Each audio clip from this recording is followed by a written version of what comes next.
welcome back to Perfect 10, the pop culture podcast where we explore the media we love. I'm your host, Michael Cohen.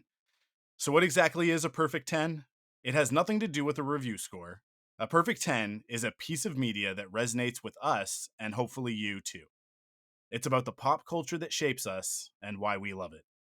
Thank you to our Patreon producers, Curtis, Dan, Brian, Mark, Sherston, and Brian B. And to all our Patreon supporters, your contributions make this podcast possible. You can head to patreon.com/thunderquack to get early access to Perfect 10, exclusive podcasts, and more. Now prepare yourselves. We're journeying to the lands between in pursuit of the great runes to restore the once prosperous kingdom of Queen Marika and rule as the new Elden Lord. Death awaits around every corner, so gird thy loins as we discuss Elden Ring with artist, game designer, and creator of Dance Macabre medieval horror role playing, Christopher Pickett. Welcome to the show. Hey, yeah, thanks so much for having me, Michael. This is awesome. Elden Ring is something that has been on my list for a long time, but also something that I have avoided Yeah, out yeah. of an abundance of caution because I know how all consuming a game it can be. Very much like I mean, Fortnite is one of my vices, and previous to that, I played a lot of Destiny. And this Mhm. is this is to me, it's like very similar in that of like, oh man, there's a loop, and I can get lost in this for hours and hours and hours. So Yeah, yeah. when you suggested it, it was like, yeah, no, let's do it. Let's go. Let's do it. Yeah, for the listeners at home, I did warn Michael that it is highly addictive, and that there is the very real potential of losing, like, hundreds of hours to this game, Yeah. especially if you're somebody like me and who has, some ADHD that, still Yeah. working out to this day, kind of an addictive personality. Like, this game really oof, I lost a lot to it. Yeah. Oh, for sure. I can feel it. Like last night when I popped in to play a little bit more. I've probably put about I think I'm probably at about 10 hours at this point. So obviously just scratching the surface. You But gotta get those numbers up. yeah, yeah. I mean, like, that's in a week. I think I did pretty good. Yeah.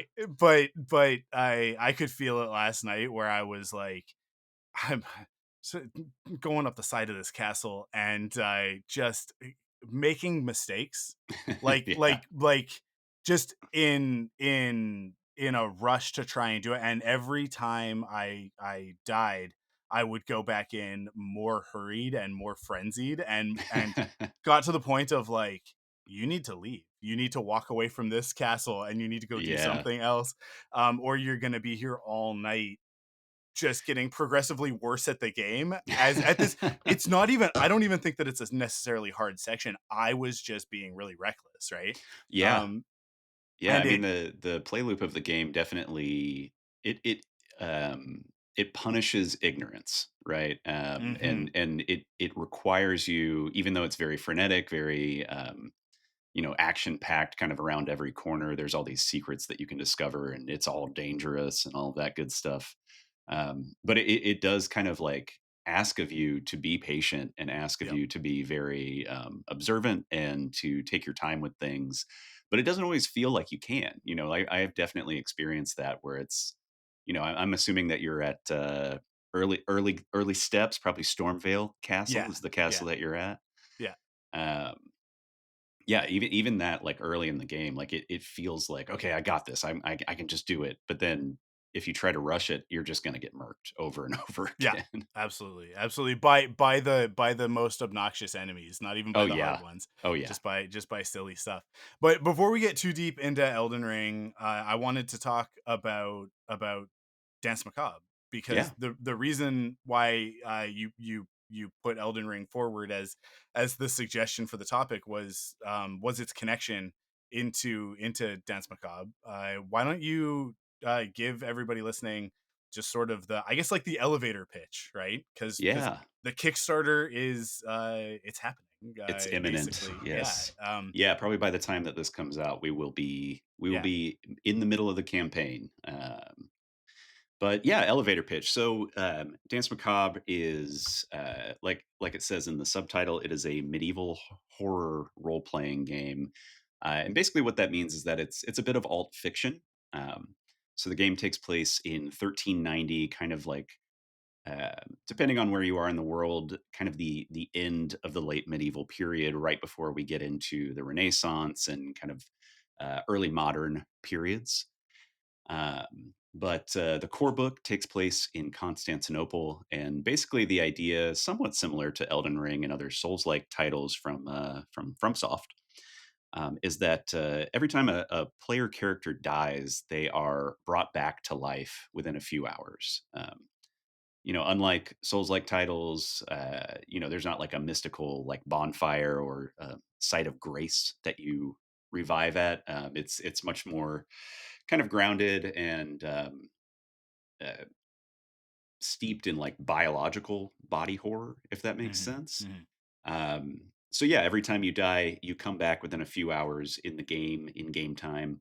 And when you come back, you wake back up with these kind of horrific bodily mutations that we call maleficia in the game. Um, and those can be anything from, like you grow a pair of wings, you get another arm, you've got more legs, you got more eyes, things like that, to kind of more fantastic stuff. Like one of my favorite ones is pyrophoric blood, which is basically like if your blood makes contact with the air, it explodes into flames. um, Hmm. yeah, there's just like a number of kind of more fantastic mutations that you can get as well.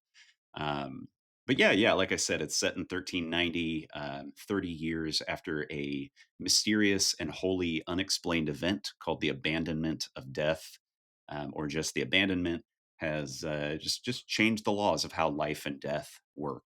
Uh, and yeah, I mean, it's inspired by my love of games like Elden Ring, as well as just like OSR tabletop role playing stuff like Knave and Cairn were big inspirations for me, as well as, like old school Essentials and Merkborg and, all of that good kind of brutal OSR stuff that kind of highlights high lethality play.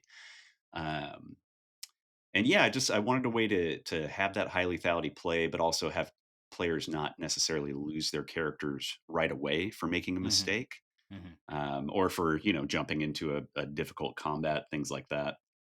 Um, and I think too, like as a identifying as a queer non-binary person and just also a person with a body. Bodies are weird. I really wanted to delve into like the body horror aspect of it. So not just that like you're denied death over and over again, but also that it irrevocably changes you as time goes on.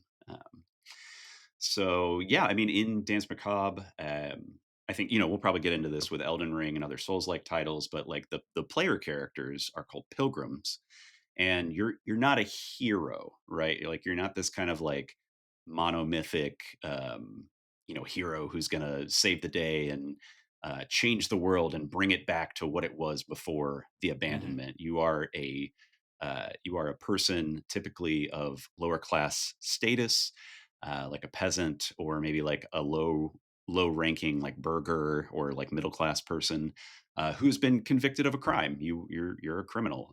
We leave it up to the players to decide whether or not their character did the crime. Just a little bit of ambiguity there, and just trying to allow for player agency and whatnot. Uh, but yeah, I mean, ultimately, at the end of the day, you're conscripted to work for this organization called the Canticum Eternum, to go out into the world and collect relics. So these are items that were made before the time of the abandonment, and they hold this kind of mysterious energy that's called quintessence. It's the only thing that allows somebody to die a natural death in Dance Macabre. Um, and basically, to like get at the quintessence, you have to collect these relics, and then you have to sing to them. Um, so, the human voice uplifted in song basically activates this energy inside of these items that you're collecting, and like lights up. It's basically like a lamp, I guess. Hmm. And if you die while you are kind of being touched by this light, then allowed to die a natural death. You don't come back. And that becomes really key to kind of the central play loop because, in the core book at least, Constantinople constantly needs quintessence. It's a non-renewable resource. It depletes over time. So you're kind of constantly being sent out to collect these items, bring them back into the city, and then also much like Elden Ring and other Souls-like titles, the nobility is corrupt. There's a ton of highly political factions that you can interact with, and kind of GMs that we call chroniclers in the game can bring into the play loop to spice things up, change things up. Um, but yeah, I mean that's kind of the core of the game is this idea of like death and rebirth and how it changes you over time. Oh, and I should say, it's cool to die a bunch and get a bunch of weird mutant powers and things like that. But the equivalent of character death in the game is becoming a demoniac. So a demoniac is somebody who has died too many times, and the narrative justification is that every time this you go through this process that we call false death, you lose a piece of your humanity. So eventually, you lose enough of your humanity where you become just kind of a mindless, violent monster in the landscape, which are these demoniacs that kind of run around in packs and hairy, unwary travelers, things like that. So yeah, you're dodging monsters who used to be human. You are becoming a monster, even though you used to be human, and doing it all with a lightly historical background. Mhm. And I should say too, for folks listening who might be curious about Dance Macabre, you don't need to know history to play the game. It plays very much like any number of tabletop role playing games with like big action and big stakes and things like that. But the history is more of a framework for the game. And we have tables, we have call outs, we have little factoids kind of throughout the core book to help situate people. But yeah, it's just a I just feel like I always have to say that, like, don't be intimidated by the Yeah. history aspect of it. It's actually really fun. I love engaging with it personally. I love doing research for it, and yeah, I think we've done a good job of acknowledging the history and inserting the history without it being too central to the experience of playing the game, if that makes sense. Yeah, absolutely, absolutely. I mean, it becomes, especially because of sort of the alt history component of it, it becomes a setting and less historical, sort Hmm. of like as you interact with it, right? So it's more about it's no. I to me, I look at it and it's no different than jumping into D&D or jumping Right. into even like a Star Wars role playing game or something else set in like a known fictional universe where it's like, yeah, sure, there are absolutely landmarks and people and events that have occurred that it would behoove you to have some familiarity with. Sure. But I this is one of those things that whenever I play a Star Wars role playing game with people, I am often frustrated at people's sort of meta knowledge of world events, because for the most part the citizens don't know what's happening. They don't know who Luke Skywalker is. They don't Right. know, like they've never seen Darth Vader. Like they're like none of these things are really like germane to the experience of the player character until they become so, right? And Hmm. so if you do encounter that stuff, it's actually better if you act like you don't know what's going on, right? Yeah. And it's I think it would be similar with this. If you're a peasant, it's you probably don't know what the nobility and aristocracy are up to. Like you don't have a familiarity with history the way that we do Yeah. in a sort of like lens looking back, and it's like it, Precisely. it's actually almost the inverse of how we in present day in the future look at the past, because often we are looking at the most notable people and that's all we really know about, Yeah. right? we Exactly. we don't know anything about the peasants because they were just peasants and they weren't noteworthy. But I think if you really think about it from the perspective of a player character trying to get into their head, they would have like vague familiarity with things like, it's like how none of us knew what a tariff was until it became our problem, right? Like you would have like these vague familiarities with things that are going on politically, but it really wouldn't matter unless it directly connected to your life. You'd be more concerned with like, oh my god, my neighbor is so annoying, Yeah, right? no, exactly. No, I think you hit the nail on the head, especially given that yeah, player characters, like I said, come from kind of like yeah, I don't really love this term, but like, quote unquote lower classes. Yeah. Like, specifically the three character classes that are presented in the core book for Dance Macabre are the peasant, the scholar, and the burgher. So it's like you can straight up be a member of the peasantry. You can be, someone who's kind of loosely affiliated with the clergy. You've learned how to read and write. Maybe you're a scribe, something like that, kind of low ranking clergy or academic, or like I said, a burgher, a member of the kind of ascendant middle class at the time, but not necessarily like all powerful.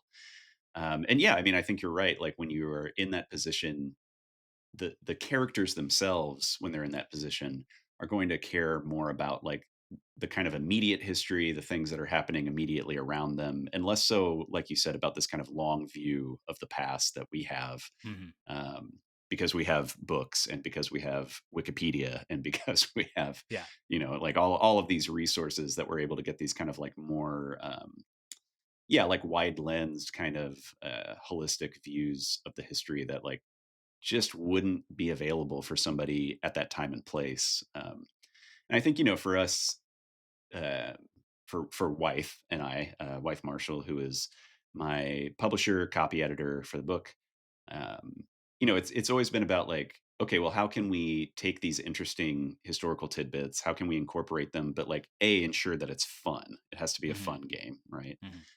As well as political, as well as treating different real world people and religions and beliefs, kind of ecumenically and fairly, honestly. Hmm. But yeah, I mean, it's always been about like, okay, is it fun, and is this something where you can embody your character without having to worry about kind of like the larger history at play, right?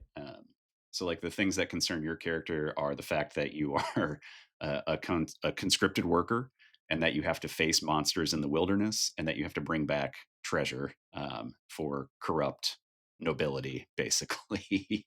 Yeah. Yeah. Yeah. It becomes very like almost like very blue collar, right? Like Yeah. it's like going down into the mine sort of thing. No, exactly. I mean, and Yeah. that was kind of like I was also heavily inspired by White's game Stillfleet, Hmm. in that that game is very much about like labor conflict. It's about labor Yeah. politics in a lot Yeah. of ways, and that's something that I wanted to emulate, but also resituate into the like late medieval setting, right? So it's like instead of being a void miner and being kind of like a freelance employee for this big, arguably evil mega corporation, that it just looks a little bit different. You are a peasant. You don't have a choice. You don't have uh, legal agency. All of that Hmm. kind of Hmm. stuff. But at its heart, it's still very much a game that's trying to put that like, yeah, laborer experience forward. Yeah. Yeah. For sure. Yeah. We should say also that as this is being published by Stillfleet Studio, it's in the grit system, so That's it's right. for people who listened to our episode earlier this year, actually, with Wythe, where we talked about Enter the Nostalgiatron, which is the book that I worked on with him.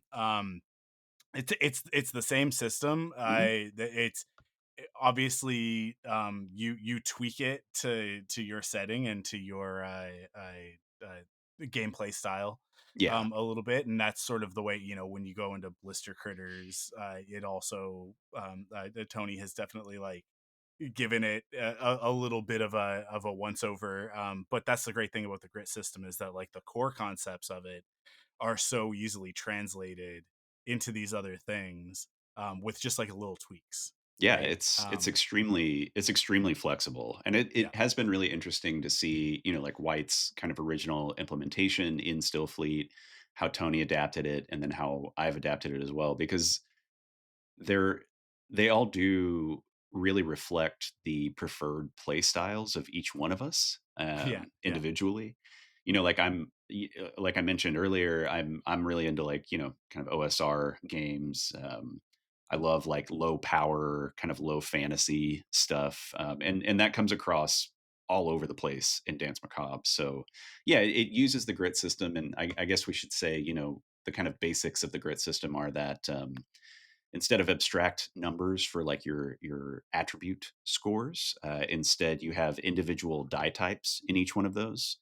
um, so if I was going to, like, if I was running a game and I asked you, Michael, to like make an insight check for me, then you would go, okay, well, I have a d8 in insight, I'm going to roll d8. Easy. And most of the time you're trying to hit a 6 or better, Mhm. and that can go up or down depending on the difficulty of the check. I won't go too in the weeds with that. um, and then you also have a resource that's called grit, which you can burn in increments of 3, 6, or 9, and add 3, 6, or 9 to your die roll. So there's this kind of fun gambling component to it. And then, yeah, we also have like powers that can be activated by burning grit as well. And that, Mhm. that swings much more wildly than just the 3, 6, or 9 thing. Um, and, in both Blister Critters and Stillfleet, a lot of those powers that I mentioned often end up looking more like powered by the apocalypse style powers. So they're very narrative heavy. It's like, you burn grit, something happens, and it's all kind of narrative focused. Whereas in Dance Macabre, I went really low to the ground. So a lot of the powers will just give you like a kind of a lower bonus to things, like a +1 or a +2 to certain checks. The Maleficia definitely gets into the more narrative territory with the powers, just because they need explaining. Um, Yeah. but yeah, yeah, no, I don't know. It's very interesting. It's such an elegant, flexible system, and it's been really fun to play around with and like really hammer out like, well, how would I adapt this? Like, what do I want to see come out of this while kind of keeping the core. Um, Not necessarily simplicity, but I think it is very simple to learn, Yeah. and easy to adapt, and it just works. It works really well. Yeah, as an engine, I've fallen in love with the grit system because like I played D&D in multiple incarnations, second edition, 3.5 mostly, and then a lot of fifth edition. Very brief experience with fourth edition, Mhm. not worth getting into.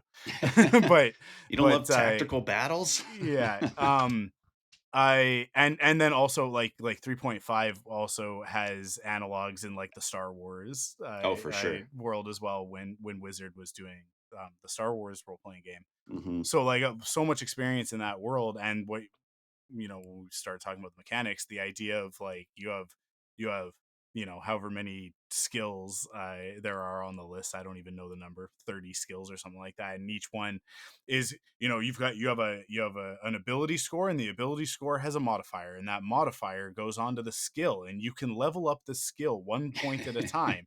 If you're trained in it, if you're untrained in it, it's going to take 2 points in order to do that. You're going to get so many points every time you level, and then you're going to divvy up those points, and that's how you're going to advance your skills. So Mhm. now if you come up against a thing, you have to look at your skill and what skill is it, and it is so abstracted, and there's so much to keep track of. It's such a like I it's math. Like you're just Mhm. constantly doing math when you're playing D&D, which can be very fun. I It can be, yeah. but I think what the grit system does as an engine is, instead of it being um these equations that we have to figure out in order to determine what happens, and then also like very much the idea of like it doesn't matter how much you've leveled up a skill. um it's always a roll on a d20, and so Well, the that's what I was probability yeah, is that's what I was static, gonna right? say. Yeah, Yeah, yeah, yeah, it's so swingy. Like, yeah, the D20 is so swingy that it almost negates any bonuses that you get in a lot of yeah, ways. yeah, which I think is why you see almost every other system move away from the d20 as the core die, right? Like, because that Yeah. is such a wide, it's such a wide area of like of outcomes.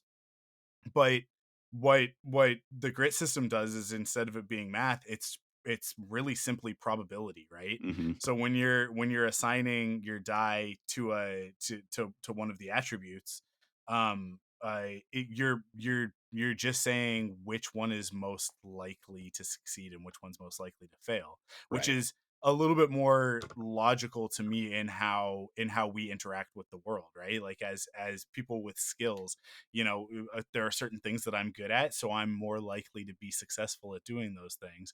So like you said, if the 6 is our sort of, most things are a 6 difficulty check, and you put a D12 there, then you've got a very high probability of success. Yep. But if you put a D6 there, then you have a very low probability of success, right? Yeah, um but even then, the ability to burn grit kind of, I yeah, mean, it makes up for it, you right? can And you it stack it. Yeah, yeah, exactly, and it puts player agency yeah, forward in a way yeah, that D20 systems just kind of can't.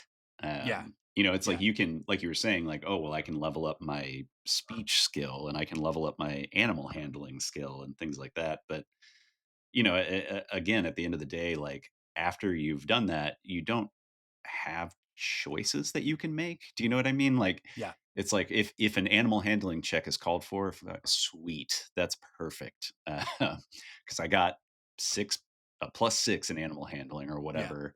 But I could still roll a natural one. I could still fail it.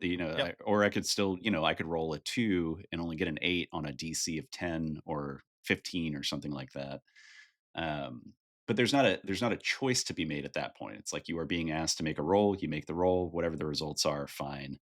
And the really beautiful thing about the grit system is, like, as long as you got grit to burn, you can really heavily influence every single roll that you make. yeah, yeah. And I think that often, like, from a narrative perspective, ends up manifesting as sort of exhaustion, right? Like, Exactly. when you're out of grit, it means that you've been at it for too long without resting, and so everything's getting a little bit harder, Yeah, just a exactly. little bit harder, right? And you still are capable, you're still a capable person, but it's just that much more difficult because you don't have the ability to. This is such an ADHD thing, right? It's like, well, if I'm out of I hate the analogy of spoons, but it's like, if I'm out of spoons, then like, you asked me to do something, and it's like, oh my god, I don't have the ability to put the extra effort into this in order Hmm. to ensure that I do it properly, and I'm going to make a mistake, right? So, like, that the way that just sort of organically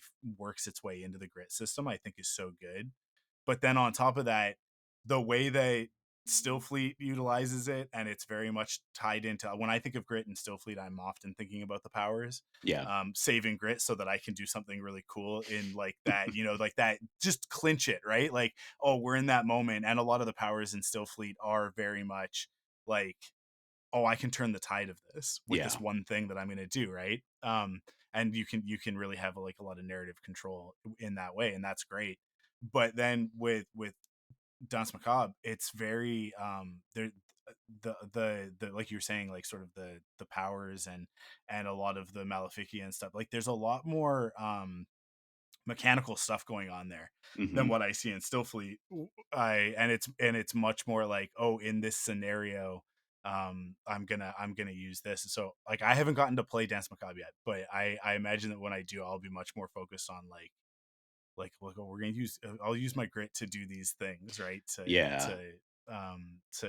To take these actions, as opposed to saving it for, like, this narrative moment, right? It's Yeah. it's a little bit more in the moment, present, Yeah, and which I I mean, think is it interesting. it definitely gets doubled down in Dance Macabre too. Like, something that I did with that game that we don't have in our other grid system games from Stillfleet Studio is that, like, I don't know, I love thinking about grit as resource management. And Mhm, like you said, it's like you get exhausted, all of that good stuff. So with Dance Macabre, I even have it where if you are going to, like, dodge an attack that's coming at you, you have to burn grit. You have to burn mhm, 2 grit in order to make a dodge roll, right? So it's about, like, oh well, do I have the energy or the attention span to, like, really make this dodge, or am I just being hit? Yada yada. And even if you don't dodge, the attack can still miss. If they roll a 1, you're good. Um, But yeah, I mean, it really in playtests, what we've seen is players like very assiduously monitoring their levels of grit. Mhm. Where it's like, okay, well, do I make the choice to dodge now, or do I make the choice to burn grit to boost this roll now, or do I want to save it for a bigger narrative moment where I can use my dragon breath, or where I can use my terrifying scream, or whatever Mm. Maleficia power you might have.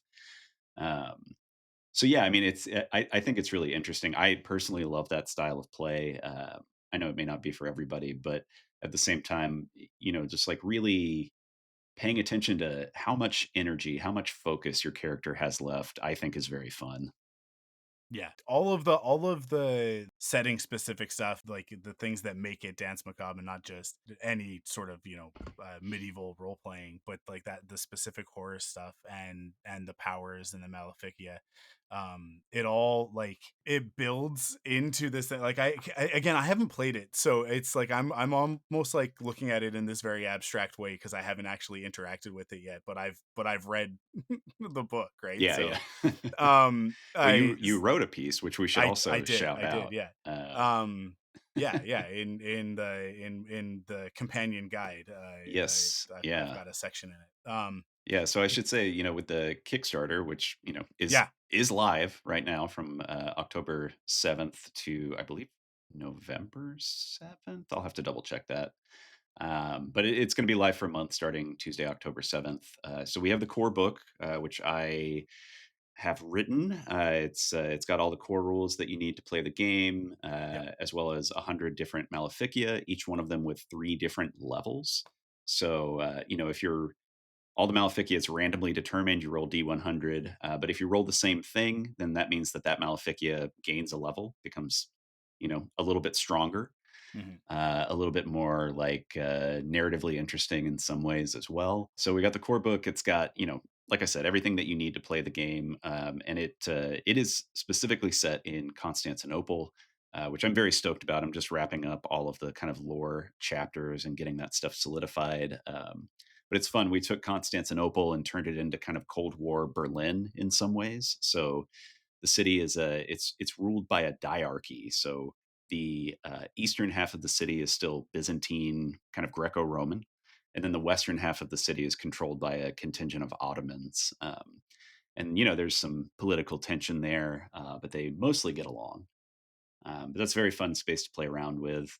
And then alongside the core book, you can also pick up the Guide to the Abandoned World, which is a setting supplement, which Michael contributed to. Thank you, Michael. Mhm. It's got a bunch of different places. We have England, Mamluk, Egypt. You wrote about the northwest coast of North America. Yeah. Yeah, I think we have 9 different locations. I know Wythe wrote a chapter on Muramachi, Japan, which is super Mhm. interesting. Uh, Sunari Pai Wong, who is Wythe's spouse, wrote a section on Sukhothai, which is kind of the nascent states that eventually became Thailand. Mhm. So it goes all out, kind of explores the world beyond the medieval Mediterranean, which is really fun. We also have Unsunken Paris Below, which is a big setting supplement, which Wythe has been writing. I believe he's almost done with it, and that is kind of a big like urban slash mega dungeon setting. So we took Paris in 1390. We're using the mines that were underneath Paris that go all the way back to like the Iron Age, the Bronze Age, um, like gypsum mines that were used for plaster of Paris, as well as Mhm. limestone used for construction. And it basically turned that into a big mega dungeon for people to explore. Wythe has done a great job of like working out really interesting factions. So if you're looking for a more kind of traditional Western fantasy setting, we got you covered there with Unsunken. And then yeah, I mean we've got a number of stretch goals. We've got a soundtrack that we're putting out. I'm writing a zine that's just called Reliquary. So it's like a little bit over, I think it's 120 different relics that you can find throughout the world, with associated kind of powers that come with them when they're activated by song. Bunch of other stuff. We got stretch goals out the wazoo. We might be working with Will Yobst, who's going to be writing kind of an island hopping supplement in the Mediterranean Sea, which will be really fun. But yeah, lots of stuff coming out. But yeah, I just wanted ultimately to shout out Michael for writing a chapter for Guide. I mean, I think it's great. I loved reading through that chapter. Really interesting, and I mean, you have personal history that's connected you to it. Yeah. That I just think really shines through in the piece that you wrote.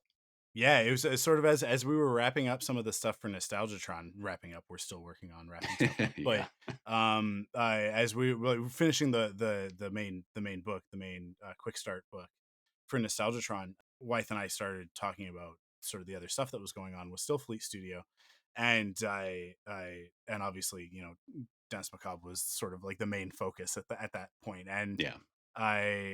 we were just chatting about it, and he was talking about the guide. Sorry, it's the guide to the abandoned world. Is that's the Yeah, yeah. that's the, Um, supplement book that just, like, comes sto like, if you're gonna back and you're going to pick up the yeah, core rule book, you just get the guide with the core rule book. yeah. And he was sort of expressing this frustration of like, we've got a bunch of Europe, we've got, you know, some of Northern Africa, we've got Mhm. you know, these parts in Asia, but we don't have anybody to write anything about North America, or like North or South America, Yeah, sort of thing. It's like this whole chunk of the world that's not covered. But it's tough because you want somebody who has familiarity and can speak from, you know, a very authentic place on that sort of thing. And I was like, well, I'm indigenous. Like yeah, I'm First Nations. I'm Taltan is my nation here in British Columbia, in northern British Columbia. I live on the south coast, but yeah, my family is from the northern coast. Um, on my mom's side, and it's we're only like I'm only like basically two generations removed from my, meaning my grandma was born, you know, on Tautan land and lived there for most of her life, mhm, or not most of her life, for her early life, and then moved down to the south coast when she was an adult. So that it's like it's although I didn't grow up in that, like steeped in that culture, you know, on a daily basis, I am still very connected to it. And and I still, I'm a member of the nation, and you know, I yeah, vote on stuff, and like I'm involved. So yeah, I was like, "Oh, I can do this." Like I'm going to be very specific. I'm going to talk about my nation, its territory, and all of that, yeah, because to me, it's like that's the way to get in there and make sure that it is coming from a very authentic and a very respectful place, right? And so yeah, it was awesome because it was such a great opportunity for me to reconnect with a lot of that stuff by doing the research that I needed to do in order to write this chapter. Because I know a lot about what has happened in the last 100, 200 years up north, but the time period that you guys have set this in is a time period where for indigenous North American stuff, really really tricky to write yeah. about. Not a lot of written records. In fact, zero, Yeah, because everything is oral tradition and there isn't really much of a written language. Everything is kind of, even from an archaeological perspective, it's so different because in Western Europe, there are a lot of castles and right. keeps and Yeah, you have structures, and stone and you have yeah, iron, iron artifacts and things like yeah, that that like really persist in the ground. But I think something we kind of briefly touched on when we were doing editing for your chapter in the guide for the land out there.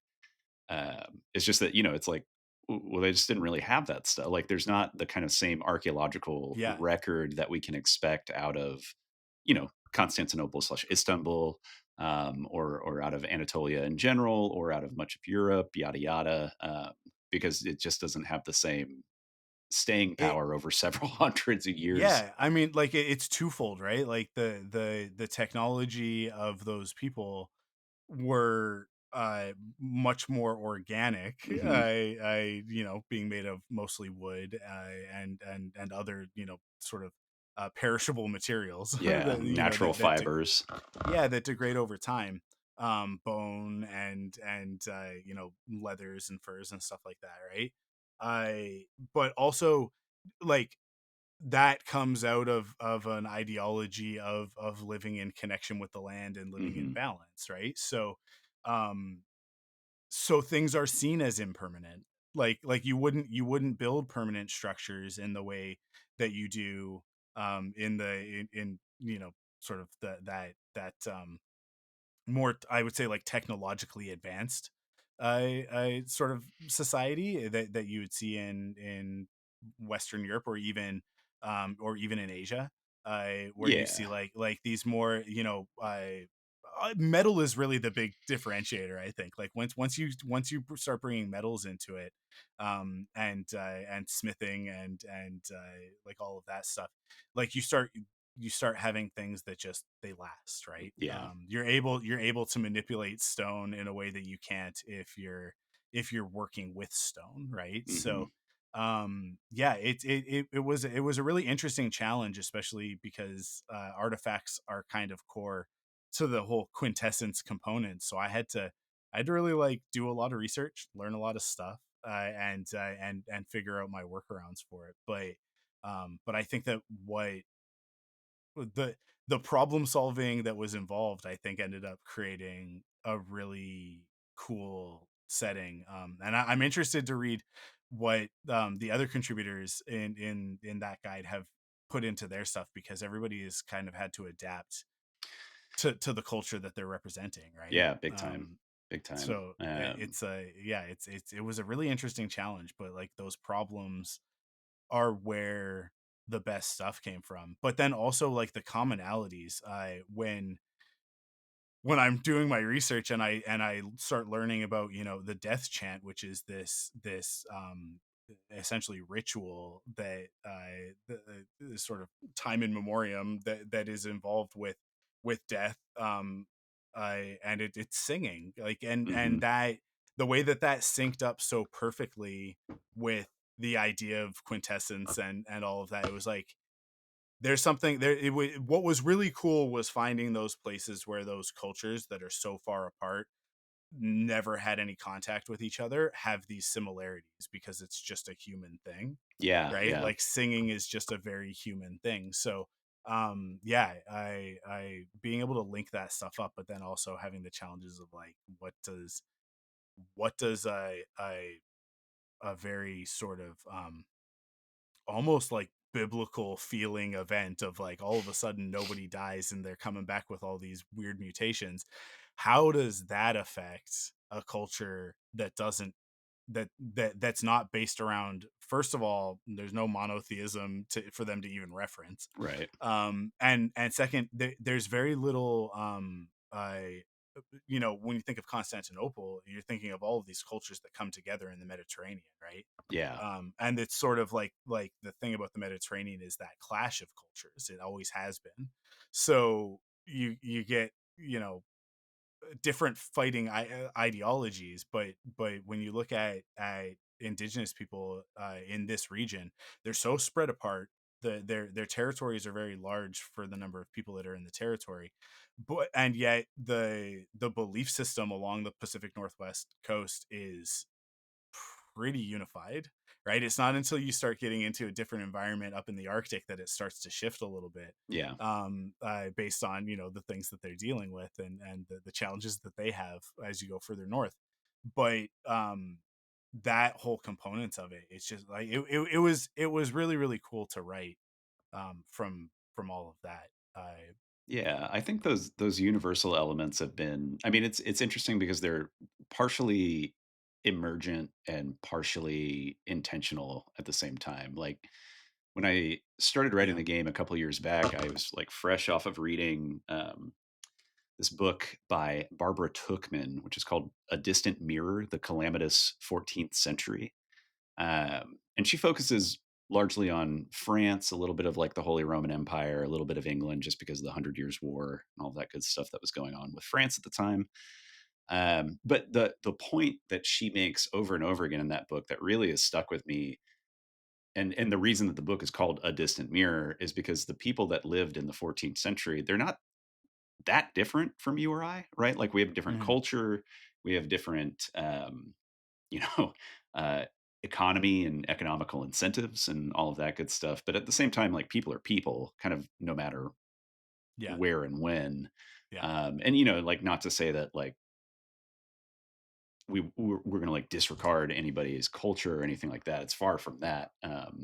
It's more about like recognizing the similarities and celebrating like the difference between different Mhm. cultures. Mhm. But yeah, no, I mean, I think yeah, especially with the death chant for your chapter, just seeing stuff like that kind of come to life on the page and being like, oh my god, yeah, like there is so much that connects us even across the world without any lines of communication because we're all just Yeah. human, right? And a Yeah. big part of Dance Macabre is begging the question of like what does it mean to be human, Mhm. as the Mhm. world is changing around you, as your body is changing around you, what is humanity? Yeah.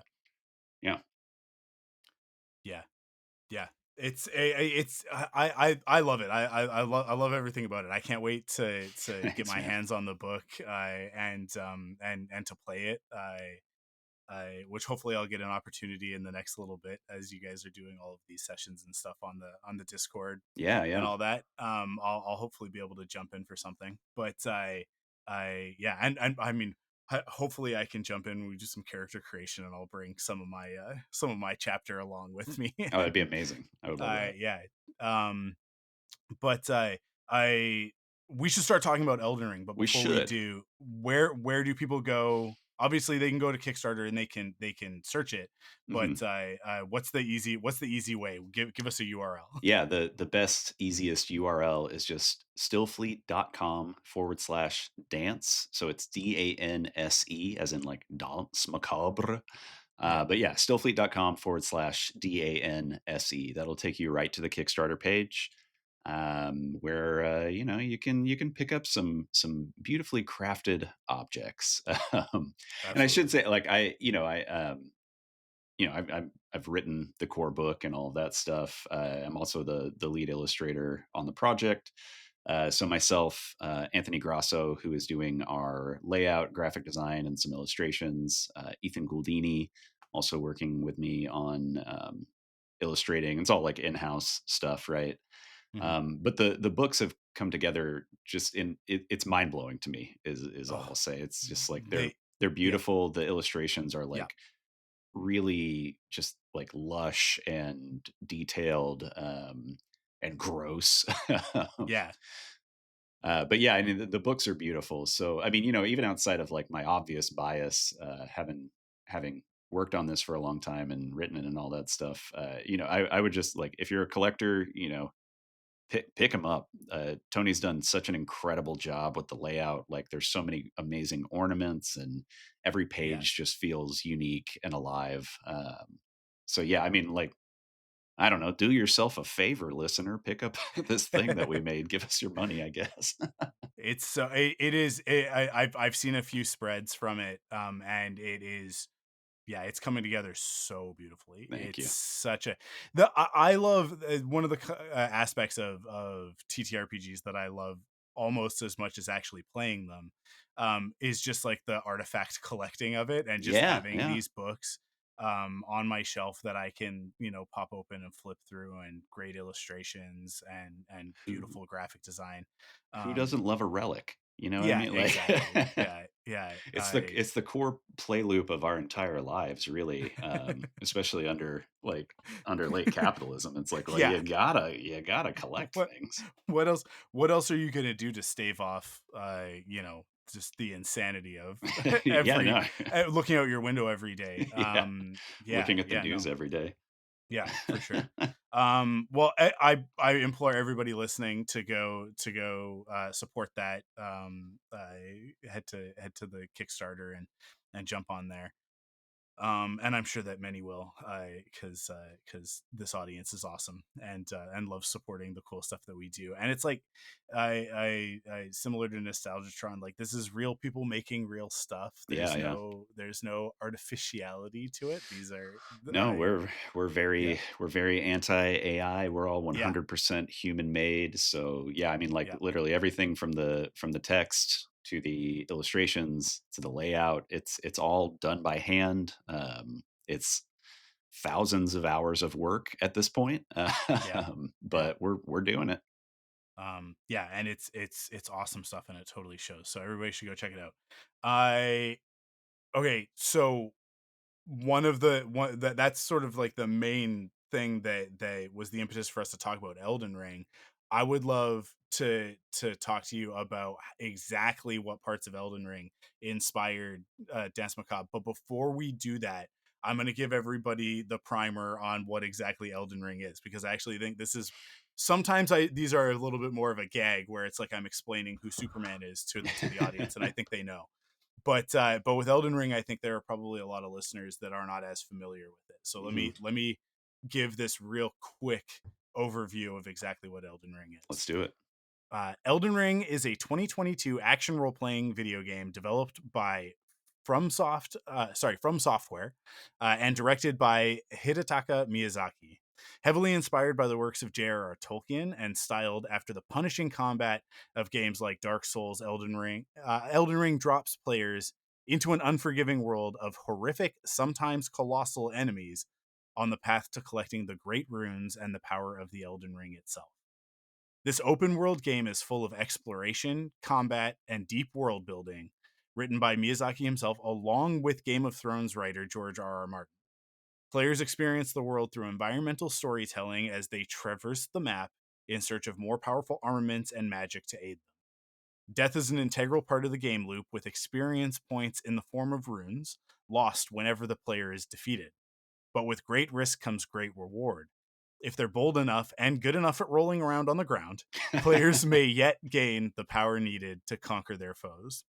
Heralded as one of the best games of 2022, Elden Ring sits high atop the Souls like genre as an example of its highly addictive, punishing, yet ultimately satisfying gameplay. So fill up those flasks and get ready to parry incoming attacks, because we are diving deep into Elden Ring. I Yeah, I mean, Get like if you're ready to not a drink gamer, those tears. yeah, if you're not a gamer, some of that stuff might be a little bit foreign sounding, um but suffice it to say, I Elden Ring, like all Souls like, which is a genre of games, Mhm. sort of framed around the Dark Souls games. Um it's Death is part of playing it. Yeah. This is not, like a lot of narrative games nowadays where it's actually quite difficult to die, and death is a reset point, right? Right. When I think of something like Uncharted, right, where it's like you die and it pops you back to a save point, and now we're going to pretend as if that didn't happen. With Elden Ring and a lot of Souls like and roguelike games, uh death is actually a core mechanic. You have to die in order to progress. Yeah. It is actually part of it. And the game itself acknowledges this in some very like sort of wry tongue-in-cheek ways. Almost um instantly when you start playing, really. yeah, yeah, many of the npcs will say things like, oh, I didn't expect to see you again. It's like, oh, you look like death. And it's like, they'll have these little comments, and you're like, yeah, I get what you're playing at. You think you're clever, but I know what you're saying. Yeah. But there's a great moment when I was playing the other night, and I was explaining to Crystal what the game is. She's sitting next to me, and I'm like, yeah, so this game, it's awesome, but like there's this funny component to it where like the game knows that it's mean. Like the game is a bit Mhm. of a bully. Oh, Like yeah, for sure. Elden Ring is for sure like it's taunting the fact that you are going to die. And when you following the narrative path, when you're at the gate to Stormvale Castle, and it's I think it's Godric is the enemy that Yeah. you have to fight. Yeah, there are 2 bosses in Stormville Castle. I'm probably gonna get this wrong, correct me in comments to this, but, I believe Margit is the first one that you face, Mhm, mhm, and it's just like, who the hell is this guy? Like, he just mhm. pops up out of nowhere, says that you're full of foul ambition and that you're, like, basically a little shit, and that he's going to extinguish your flame, Yeah, which I think is super interesting narratively, where it's like you are like not framed as a hero. You're framed as like kind of a selfish, ambitious little guy yeah. right from the jump, which I think is hilarious. And then after that, yeah, it's Godric the Grafted is kind of the big enemy, the big boss of Stormvale Castle. Yeah, And but yeah, he does what he says on the tin. He's got a bunch of other people's body parts grafted onto him. It's quite grotesque. It's good stuff. it's great though because you get to that gate and you fight that you sort of have this first encounter and you die. You die. Hmm. You're not prepared, right? Everything up until this point has been, there's it's been punishing to certain degrees, but you've been, the game is sort of carried you along and gone like, you can do this for sure. And then you go through and like, at least my experience is like 2 3 hits, and then the next time that you go to a site of grace to rest, oh, I can't remember her name, the the sort of Oh spirit man, that yeah. comes to you. What is her name? I'm blanking on it. Yeah, she basically comes to you and says, i I have to confess something. She literally says, I have to confess something. And then basically goes on to say, I knew that you couldn't do it Yeah, yet, yeah, but also I believe in you. Like she kind of is, it's like this sort of like weird gaslighty pep talk that she gives where she's like, listen, you you're not strong enough to do the thing that I've tasked you with, but that's kind of the point, is that hmm I'm going to need you to stick with it, and you're going to have to suffer these indignities along with death, as you gain the power right. to fulfill this quest that I've given you.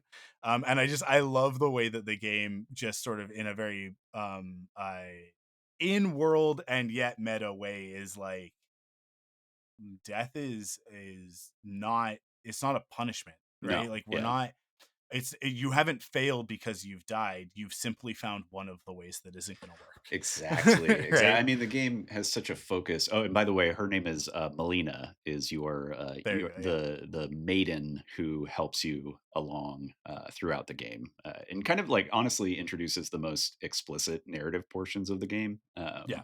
The game encourages you to try and try again and to learn through failure. So you're right. You know, death and failure are core to the gameplay loop. You have to I don't know if we can curse on here, but you have to fuck around and find out basically Yeah, no, for sure. over and over and over again.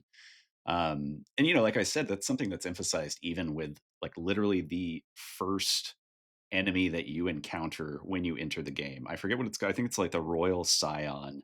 But it's like you wake up, you're in this like tower thing after like a long introduction that kind of sets up the basics of the world building, which is that you are a tarnished and you were basically exiled from the lands between. There's this big kind of succession war after Queen Marika, who's this like literal god, uh, Mhm, like breaks the Elden Ring and abdicates from the throne. All of her demigod children, who are all like the nobility in the game, just go to war in a bid for power. Uh, that doesn't work out, and then the tarnished get called back to the lands between. So the player characters are tarnished. But anyway, you wake up, you're in this kind of like mausoleum thing. You step outside, you get this big wide view of the lands between. It like teases how huge the map is.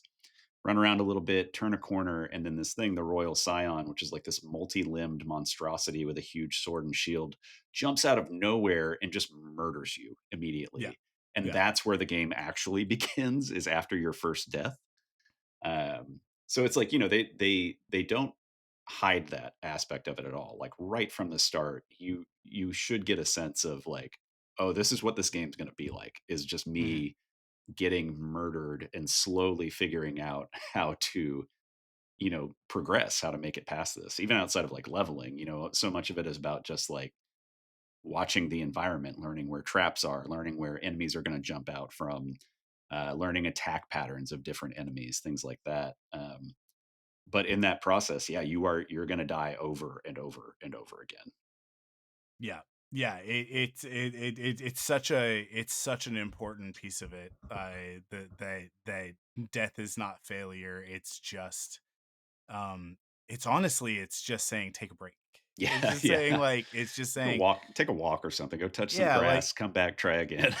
yeah, think about what you did wrong, right? Yeah. Just think about where you weren't approaching this from the correct angle, Hmm. and come back to it. And it's very funny that like sometimes it is just a matter of walking away from an area, going and doing something else, exploring somewhere that you haven't been yet, Hmm. and maybe you level up as you're doing that, but maybe you don't. Maybe you come back and you're just a little bit wiser, you're just a little bit more cautious, or you're a little bit quicker to dodge because you've just thought about, okay, so like, he's got that tail, but he's also got that big sword hammer thing, and so like Yeah. what, okay, I'll, but if I use a summon and that's distracting, then I can run in and Hmm. oh, you know what? I got to remember to coat my weapon with something.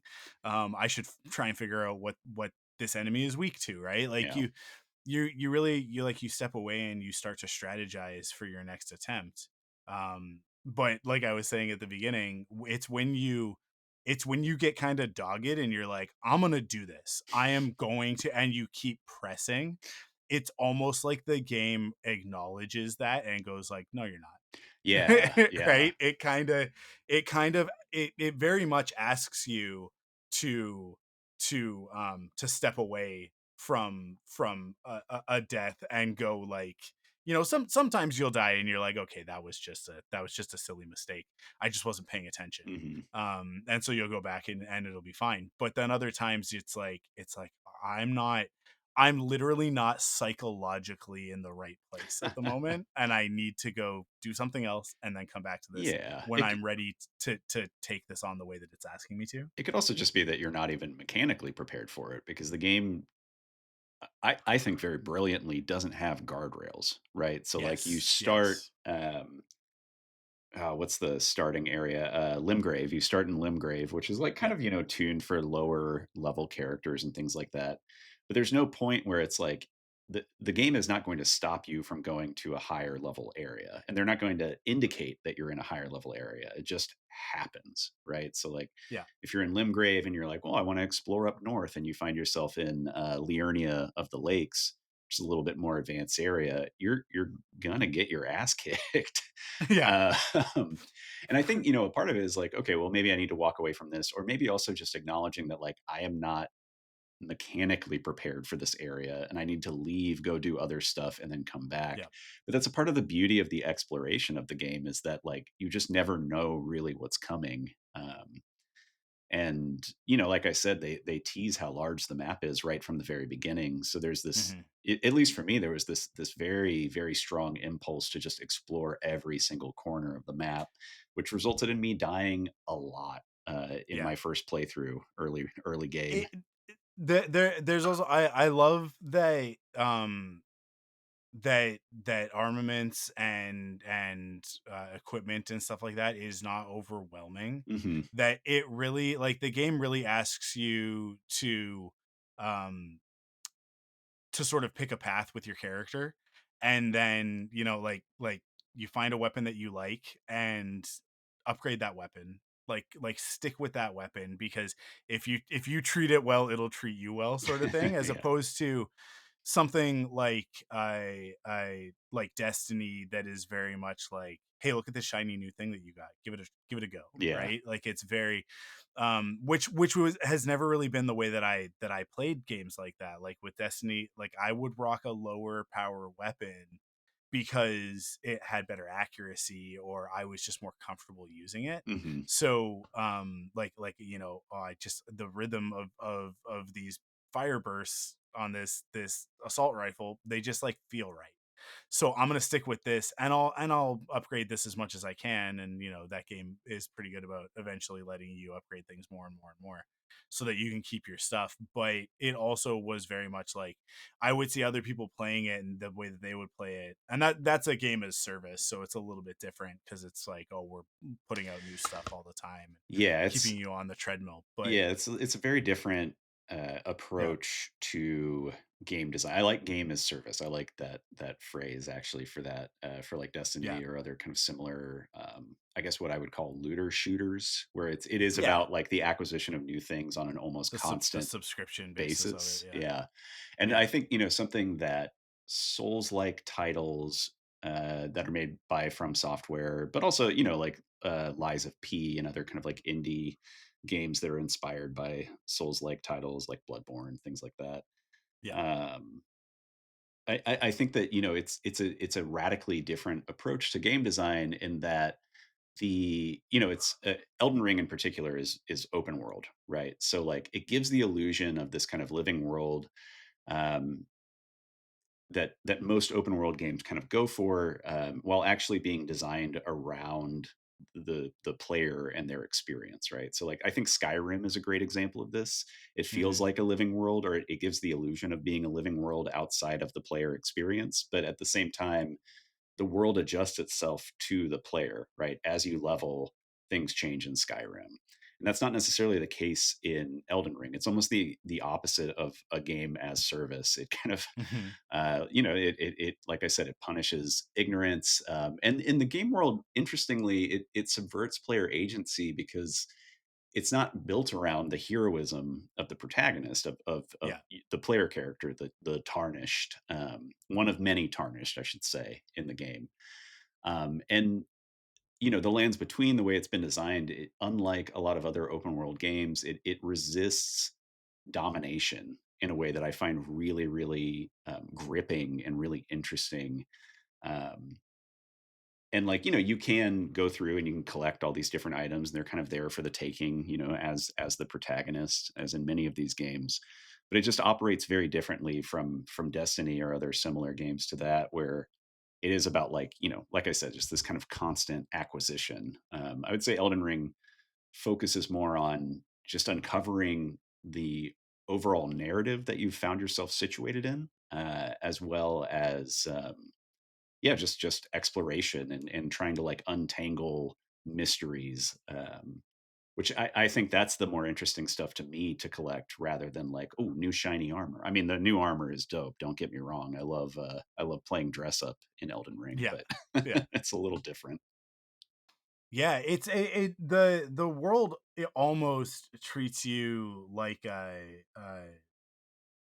flea on a dog, right? Yeah, Like yeah. it's kind of like the dog is not concerned except when the flea bites, at which point the dog tries to shake it off, right? Like, Uh-huh. so otherwise the dog is going about its business, right? And that's sort of like this world is just kind of going about its business, and things are happening in other places. And these monsters and enemies and stuff are just kind of doing their thing. And sometimes you'll just happen upon, like, oh, here's some giants just pulling a huge cart along, and it's like, I don't know what they're up to, and no one's going to tell me because it's really not that important. It's their business, not mine. Right. But like, I can sort of keep my distance and let them go about their business, and I'll go about mine, or I can get involved, at which point the game then wants to remind me of my place, right? Yeah, Like yeah. It it will react to you. And yeah, yeah, it like you said, it will remind you of your place. It'll be like, no, you are nobody. Who yeah, are you? it is so antithetical, I think, to very much like the American monomyth, and it's sort of like, oh, rugged individualism.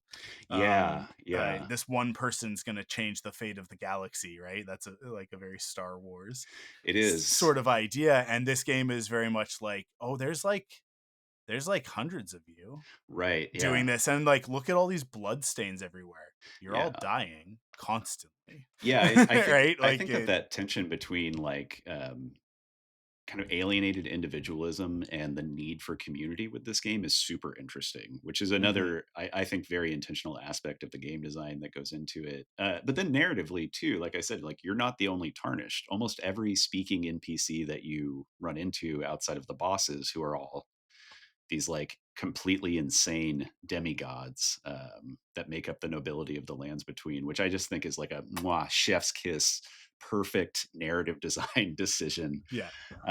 But like, yeah, almost every speaking character NPC that you run into in the game is a fellow tarnished, right? And like you're all trying to become the Elden Lord. So you're not really allied with any of these people. Like you can play through their quests and things like that and kind of get to know them. But you come to find out that like everybody kind of turns on you eventually, which is Hmm. interesting. And it's largely a single player game. There is online support where you can summon other people to help you out with stuff, or you can invade people or be invaded, which is really interesting. And that's all framed in like basically hunting people for sport, which is weird. But yeah, back to the individualism versus community thing. Like the player character themselves, the tarnished, they find themselves very alienated in like a weird world that's completely unexplained, which I love. Hmm. But then on the like real world player side of things, it forces you to have conversation with people about the game. So whether it's you're going to the Elden Ring wiki at Fextra Life, looking up stuff on Reddit, or like my experience, and one of the reasons that really like cemented for me why I love this game was when it came out in 2022 and I was playing it early days, and a bunch of my, video game nerd friends were playing it at the same time. Like we would just spend hours being like, "Oh, did you find this one spot in Liurnia? It's behind this wall and you have to hit this thing and you have to activate the statue." Ba, ba, ba, ba, ba.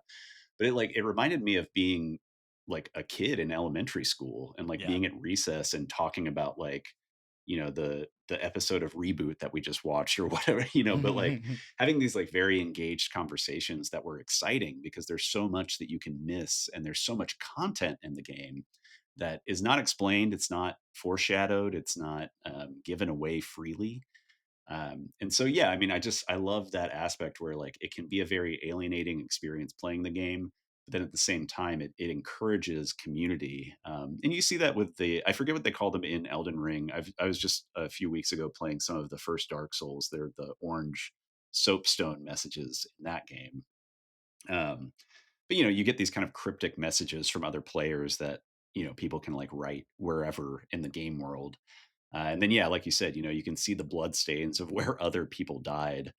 Yeah. So there's this like kind of interesting constant tension between a Campbellian monomythic, hero's journey where you're in it alone and you're this kind of like power fantasy hero, um, versus no, you're kind of just a bug and there's a bunch of stuff that you're missing and like you have to turn to community in order to complete this game. I mean, admittedly, I've I've played 3 different characters in Elden Ring. I've, completed the game on 2 of them. One of them, I'm like 3/4 of the way through, and then I was like, "Oh, I have other stuff I have to do." But my first 2 characters, I never beat the game on my own. Not Hmm. once, because the final boss battle, no spoilers for you, Michael, but the final boss battle is a little unfair and, Yeah. Yeah. in my opinion, not like super fun. I think they've retuned it since the last time I've played Mm. in an update, but I could be wrong. So I would just kind of get to the final boss and be like, well, all right, that's enough game for me. I'm good. And then eventually I was doing some co-op with some friends of mine right before the expansion Shadows of the Erd Tree came out in 2024, I believe. And finally beat the Elden Beast, the kind of final boss of the game. But it was only because I had 2 of my friends with me helping me with it, because otherwise it just never would have happened. Which I just think goes to show that, like, yeah, you don't have to, but it's extremely helpful to engage with other people while you're playing this game that otherwise encourages you just to play on your own. Hmm. Yeah. Well, I mean, like there's a component narratively where if you're thinking about it, for like the game doesn't really ask you to think about the narrative very much, right? It Yeah, almost it yeah. almost it almost kind of distracts you away from the narrative Mhm. intentionally of like don't worry about it. It's not that big a deal. At which point as someone who studies this sort of thing and takes it pretty seriously, I look at that and I go like, okay, so what are they up to then? Yeah, Like no, that's exactly how I feel about it. what are the intentions of the characters within this game, Mhm. that the world itself is like, don't concern yourself with that. Like it's like, but okay, why Yeah. are you telling me not to? Just become Right. Elden And Lord. Don't worry about yeah, the yeah. ramifications of the Golden Order and and all this, like Yeah, and then you start thinking about the fact that like there's all these other tarnished, and I see their messages everywhere, and I see their blood stains, and I can see the ways that they died, which are like partly comedic and also partly like, tales of caution, oh, and it's yeah, like, no, it's okay, very funny. yeah, but then you have the realization, oh, she's not just talking to me. Mhm. She's not just this I am not Luke Skywalker. I have not been, chosen by the Force to restore balance. Yeah, you're not the I chosen one. am I'm a it's Molina, right? I think is Yeah, what yeah, we Melina. yeah. Molina's playing a different video game from us. Molina Yeah. is playing a real-time strategy game, and we're playing an action role-playing game because we're the units that she's commanding Mhm. and saying like, go fight this thing. Right. And you think about it and you go like, But why? is she even what she presents as, which is always like anytime a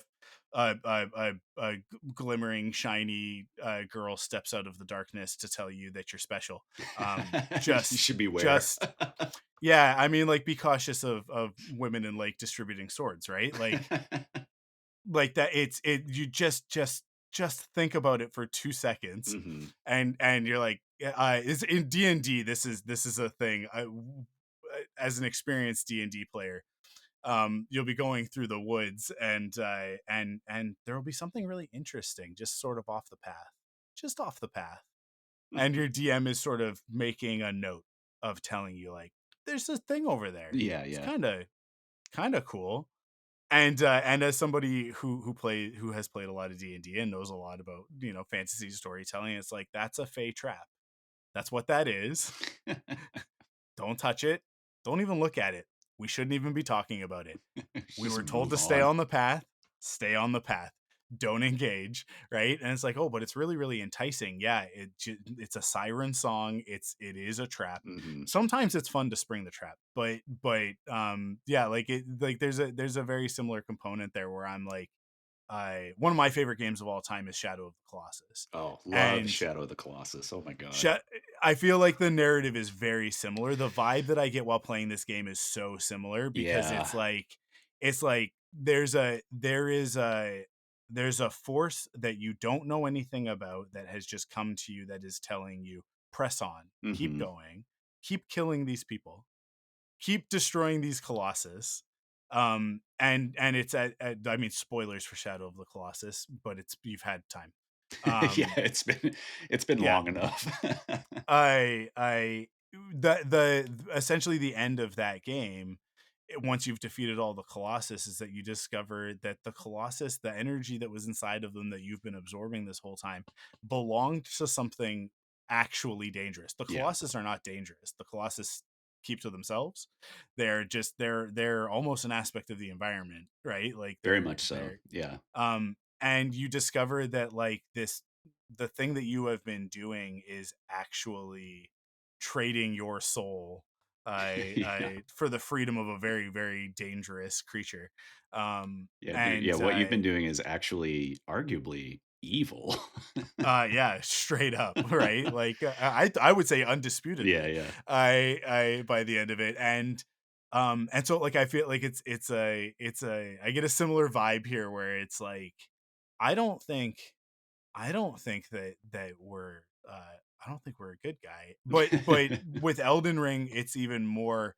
complex because you look at it and you're like, I don't think anybody's a good guy. Yeah, I think well, everybody in this world is kind of just garbage. and that's kind of the thing is like I wouldn't say that everybody is garbage necessarily, but Sure. everybody is highly political in that they all have very strong desires, and they all have a specifically political end goal in mind. And I think Yeah. that that really comes to bear in kind of like the last third of the game as you're getting closer to restoring the Elden Ring and you've been collecting the great runes. But like, you know, you start to interact with all these bosses who again, they're demigods, they're kind of the nobility. They all have lost their goddamn minds.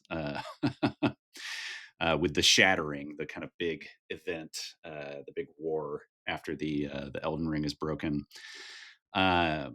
But yeah, I mean, you kind of learn that like, yeah, they all have their own ulterior motives. Like, I know you haven't gotten there, and I don't want to spoil anything for you, Michael. Mm, But like, I'm thinking in particular of a couple of characters from the game. One being Rykard, who is one of the demigods, and he basically he puts together one of the few factions that the player character can join in the game, which are the recusants, which are basically like, in my opinion, whiny alt right tarnished, who are like, mhm. "Oh, we've been denied the grace of gold, and the gods don't like us, so we're going to rebel against them." Blah, blah, blah, blah, blah. Like very entitled kind of thing going on.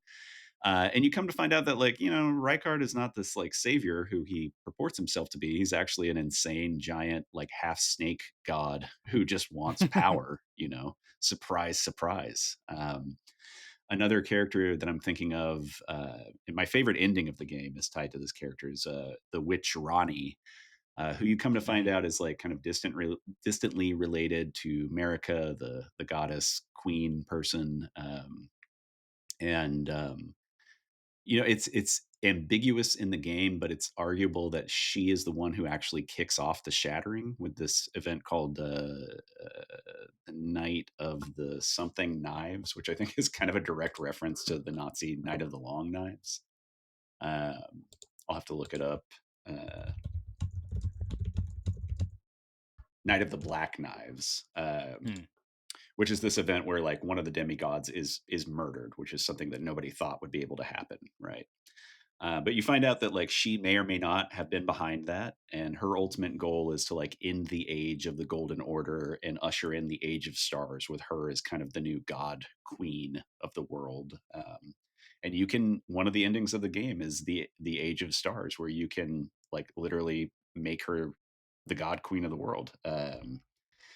And she kind of positions herself in her dialogue as like, oh, I'm trying to do the right thing, I'm trying to restore order, yada yada, when like she was the one who broke order in the first place. It's just endlessly interesting, like all of the npcs are so political, and the things that they do directly affect the world without the player having any kind of like say or agency in it. It's really good stuff. Yeah, I where I'm at is so narrative light at the moment. So Yeah, it's yeah, like your I'm early like it days. it's one of those things where it's like I know I want to keep going so that I can get more into the lore and stuff because I know that people I mean you bring up Ranny and that is a character that the internet absolutely adores, right? Oh yeah, well she's I Um mean it's cool character design for one thing. yeah, yeah. She's like a she's had her consciousness transferred into this like human-sized doll with four arms. Yeah. So she's this like total like snow witch kind of thing going on. It's great. I mean that's another thing that I just on an aesthetic level love about the game is like the character design is so cool and so weird and Mhm. gross and Yeah. um yeah, I mean it's just like everything is really lovingly designed and crafted in a way that like you know, like even if you're not getting kind of like the big plot beats of the kind of main narrative, even if you're just like ignoring that and not trying to dig that part of it up, like there's so much environmental storytelling, Yeah. both in the design of the world and in the design of the characters, that like you can't help but get a little bit of it over time. Yeah. Yeah. Yeah, I really the one of the characters that has stood out to me, that I am basically infatuated with is, I think they pronounce it Blyde, Blythe, yeah, Blythe.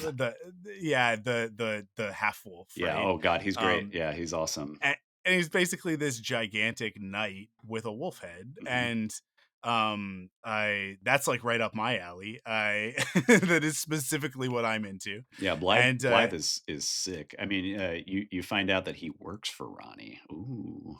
yeah, yeah. Yeah, and I'm just like, can I just can I just hang out with you? And he's very much like, I don't want to hang out with Yeah, no, anybody. he's literally a Um lone wolf. yeah, yeah, he's like, no, I'm gonna I love it because if you keep talking to him at a certain point, he goes because the when you first encounter him, it's to do one of the the Evergowls, right? And Yes, yeah, the jails, I yeah. yeah, and I did that. It's the first. I think it's the first one that you're meant to finish because it was pretty easy, Mhm. especially with his help. I and afterwards he's sort of standing there and he basically thanks you and he's like, but our business is concluded. Yeah, he's You like, can, but "Alright, go away." you can keep talking to him, and at a certain point he'll just go like, I don't want to talk to you anymore. Yeah, I think he says something like, "Why are you still here?" Yeah, yeah, and I was just like, man, the more you neg me like this, the more into you I am. Like don't like stop it. He's Like actually an early 2000s pickup artist. yeah, Early yeah, it's early, early concept drawings of Blythe have him with a fedora that he's kind of, like, tipping yeah, down. yeah, yeah, he's very much milady. No, I no, he does not have that vibe. He does not have that vibe. It's the best. It's just like, oh, you're a cool guy. I want to be your friend, and he's like, I don't have friends. No, he's I super cool, and I mean, I'll say yeah, that, that's something that From Software, I think, does a good job of kind of inserting into most of the Souls-like titles. I've not played Demon Souls, which is arguably the first one is Kingsfield, like, way back in the day.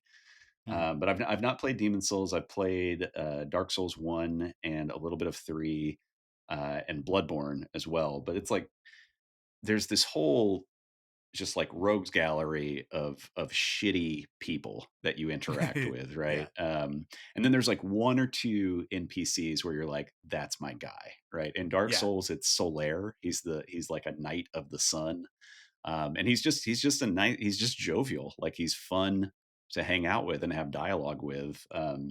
And even at one point, is like, "Oh, you like talking to me? Maybe you have feelings for me." Oh, I'm kidding. It's very fun. It's very fun, and I feel like Blythe like definitely kind of takes up that role in a very different capacity.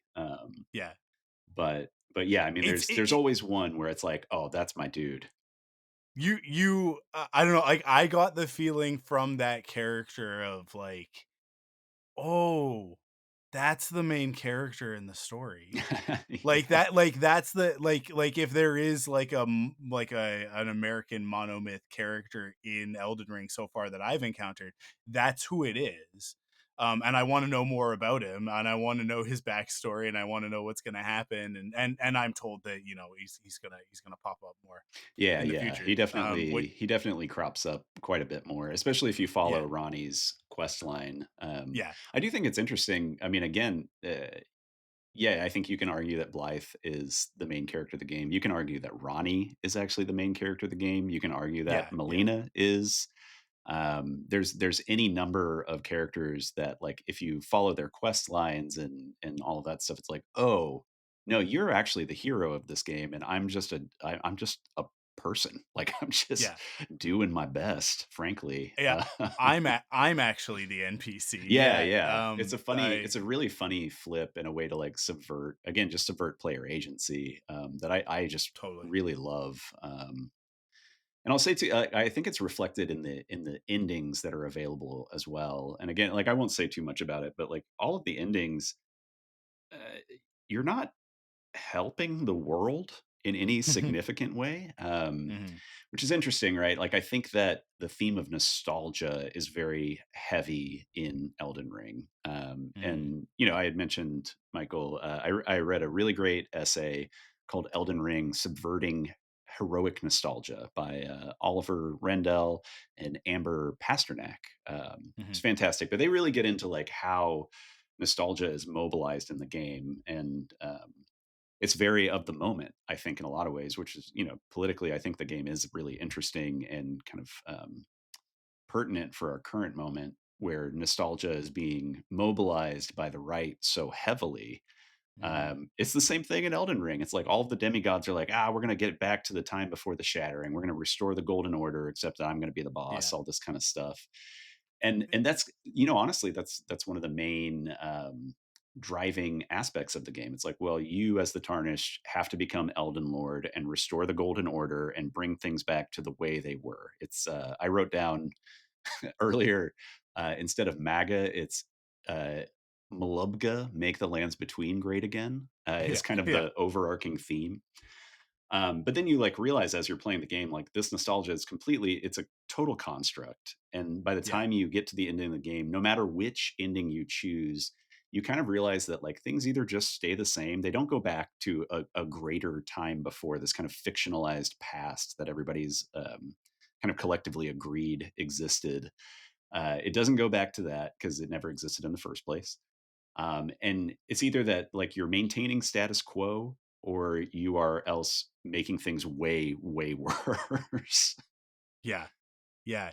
One of the things that I actually managed to complete in my playtime so far is there's a castle on this peninsula towards the south. Oh yeah, Australia, the Um Weeping Peninsula. yeah, and I on your way there you encounter this woman on the side of the road. She's kind of blind, and I've Yeah. got this letter. Can you take it to my father in the castle in the south? And you go, okay, yeah, sure, I'll do that. Take it, and you go you she sort of gives you a little bit of it, but as you get closer and through the environmental storytelling stuff, you start to figure out, like, okay, so something happened in this castle, and the servants Yeah, a slave revolt. turned on the nobility, right? And you go through it, and there's all these sort of harpy ghoul things that you're fighting, and they're just piles of dead bodies Yeah, everywhere. I think those NPCs are called the Misbegotten, um, Hmm. which are these, they're these kind of humanoid folks that are very bestial. And they've got these skers and horns all over their head, which Yeah. kind of ties into the overarching narrative of the Golden Order and all of this stuff. That gets explored more in Shadow of the Erd Tree. But before the Golden Okay. Order, there was I forget what it's called. I'm blanking on it now, but like a different cosmological order that was in place, Yeah. where like all of the gods had these horns and whatever. You Hmm. encounter like horns throughout the game, and they're kind of Yeah. directly opposed to the Golden Order. It's very interesting. But yeah, no, they rise up in revolt against their masters, the Yeah. nobility, who are aligned with the Golden Order, and then you have to fight all of them, which is, in my opinion, super messed up, because it's like I would rather help them. Yeah. But no, yeah, you kind of have to fight through them. And you get, if you clear out the castle and you make it sort of the top of this castle, this keep, there's the lord of this keep is there in his very shiny, very weathered Yeah. armor, which nothing else in the game at that point for me has looked the way that this guy looks. Like, I found it very very noteworthy of, like, wow, you're very, like, gilded compared to everybody else who Yeah. looks very Brown. practical and weather, and yeah, very brown gray. Those are really the only colors allowed, right? um I and you talk to him, and he's like, yeah, I thought everybody was pretty happy, but I guess not. And you're like, well, they were servants. They were essentially indentured servants, Yeah. I And, like, slaves, specifically racialized servants too. Like, I like exactly, yeah. that's a massively important part, is, like, the racialization of the misbegotten, and also later, I don't know if you've run into any, Albarniacs. I don't know how to actually say it yet, but that's another one where it's like they're these artificial humans who are like heavily racialized and heavily persecuted Mm. throughout the lands between. So yeah, that definitely crops up. But yeah, anyway, go on. But yeah, it was just like it was one of those moments of me playing the game and going, like, okay, well, I guess I guess I've done the thing that I came here to do, which was get a bigger, better sword. Yeah, you definitely get a Um, big old sword, oh, ooh, a which very is big sword. we haven't talked about this, but, George R. R. Martin was, Yeah.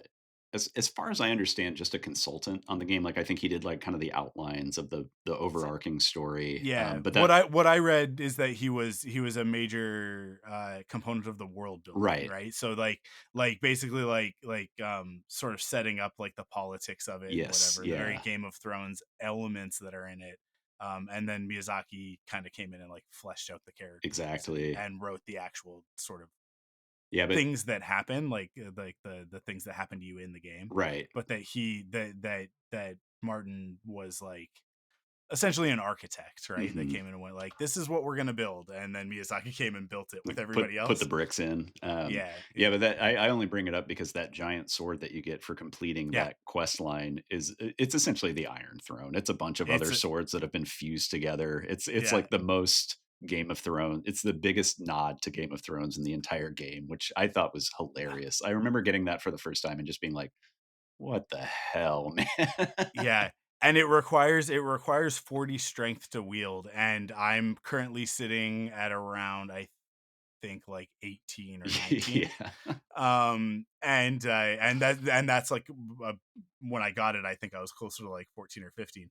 But I what I found really cool is like I equipped it just to see, because even if you don't have the skill required to use something, you can still use it. You just use it as Yeah, at you a use at it a poorly. at a penalty, right? Yeah.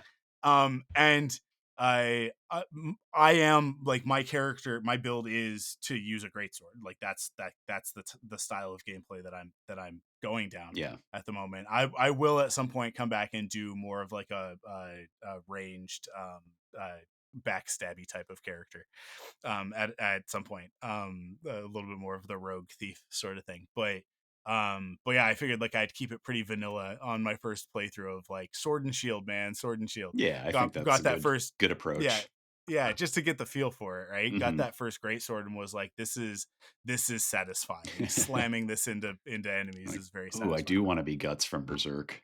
Yeah, exactly. I and So I equipped it and immediately noticed the difference in it, because my character, who's been like holding his great sword over his shoulder, when he's sort of like at the ready, Mhm. with this one, it's on the ground. Yeah, yeah, you can't even it's pick it up.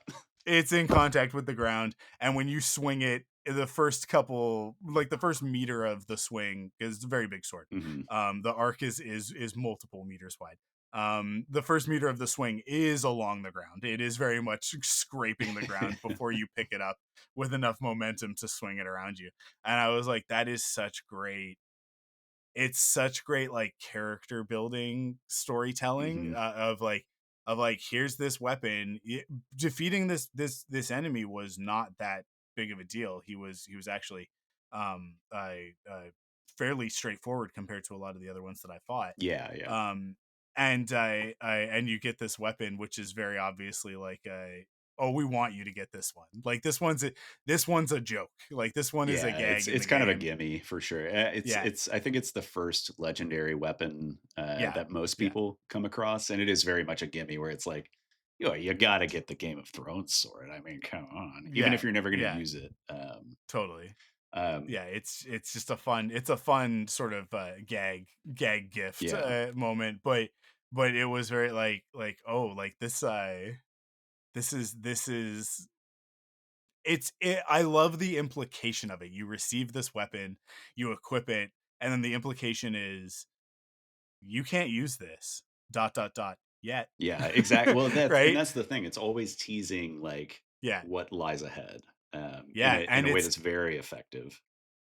and I think like when you talk about that nostalgia stuff, and the make the lands between great again, I that's the whole thing. Like that's the core mechanic of that game loop, right? Mhm. When like with Mega is if you elect us, we'll give you power, Exactly. right? Power that you feel that you don't have. And this game is very much putting you in that place.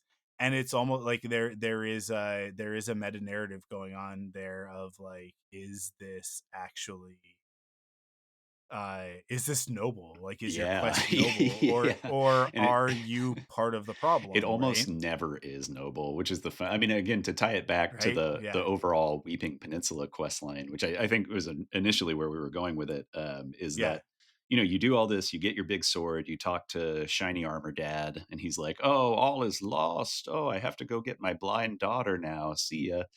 And then when Yeah. you leave the area and you come back out to where you first encountered that NPC, the kind of noble daughter who's been blinded, she's just dead.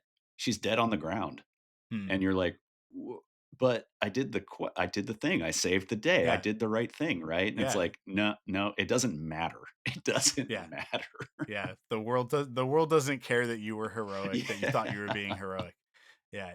And characters will constantly, like, these NPCs will constantly sort of ask you. They'll be like, a tarnished. I see you're on this quest. Do you believe the blah blah blah blah blah? And they'll give you some weird doctrine that they want you to, like, confirm with them, hmm, right? And you'll be given the option of, like, yes, I do believe that, or no, that's not me. It must be somebody else. And so far I have just humored them all. Like, that's yeah. in my role playing, in my mind. I'm just like, whatever, if you're not attacking me, then you have something that you could give me. Yeah, yeah, So I will just say yes to whatever it is that you've got, because I want what you have. And they're always like, I could tell. I recognize. And it's like, uh huh. it does feel very like MAGA-ish, of like, they're sort of saying, they're blowing the dog whistle, and then when you bark they go, "Oh, you're one of Yeah, us." yeah. Right? Well, it's At all which point, like, "Oh, this is a villain. This is a bad yeah. person." And then you kill them. Or at least that's what I've been It's also very doing. But MAGA-ish in that, like I said, there's a bunch of different tarnished. Everybody's trying to become the Elden Lord, and like there's these like very loose, shoddy alliances that you see crop up. mm, Like, what's the little pocket world called? I'm blanking. The Round Table, the yeah, yeah, Round Table Hold. Like you go there, there's all these different tarnished, and they're all kind of like, they're getting along, and seems like they're all allies. But then when you really start to talk to them, it's like, oh, you hate all these other people. You're just in this for yeah, your own thing. You're just using all of these other people.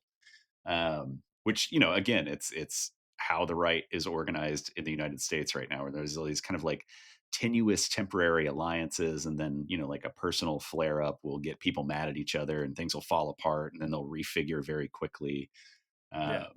And yeah, yeah, I mean, they're all villains, right? Like every single one of them. Yeah.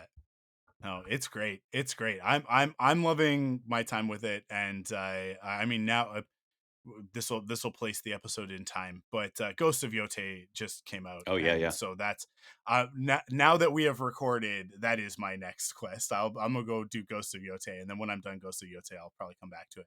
But yeah, I'm excited to get deeper into it.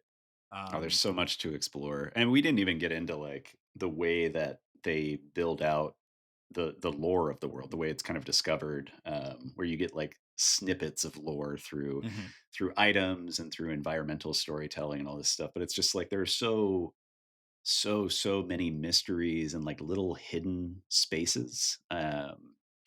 Another article I was reading by this author named Brendan Keogh is called "Elden Ring and Designed Obtuseness," and he really gets into like something that stuck with me from that article is talking about like you have these massive areas, these massive places to explore that take like thousands of hours of developer time to like get into place. And in a lot of Yeah, AAA games, like that's just put in front of you, right? It's like this is our big kind of set piece area, and like experience this. Whereas in Elden Ring, partially because the map is so huge, and then also partially just from the kind of like preferred storytelling mechanics for From Software and the Souls like games, there's so many of these areas that are just they're hidden away like behind a wall, or like there's a little tiny entrance that you can easily miss if you're just like walking or running or riding your horse by. um, the best horse in all of gaming, Torrent.